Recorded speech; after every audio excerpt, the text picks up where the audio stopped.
6 investments na pwede mong simulan if 6,000 pesos lang yung pera mo. Number 1, savings account or time deposit. Start by opening a savings account or a time deposit.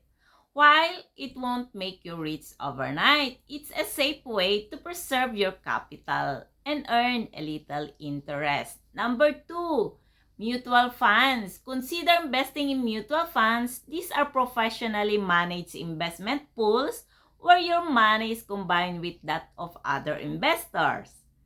They invest in stocks, bonds, and other assets. It's a newbie-friendly option. Number 3, stock market. Dip your toes into the stock market. You can start with as little as 6,000 pesos. Research companies, buy shares, and potentially earn dividends or capital gains. Remember, it's a long-term game. Number 4, Pag-ibig MP2. If you're a Pag-ibig member, explore the MP2 savings programs.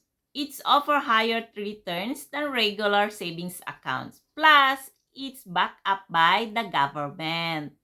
Number 5, cryptocurrency. For the adventurous, consider cryptocurrency. It's volatile, but it can offer high returns. Just be cautious and do your research.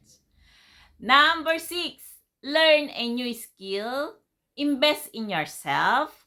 Use part of your 6,000 pesos to learn a new skill. Take an online course, attend workshop, or buy books. Knowledge compounds over time.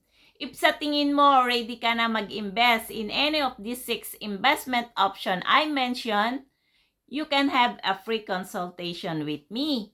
Just click the link bio and follow for more.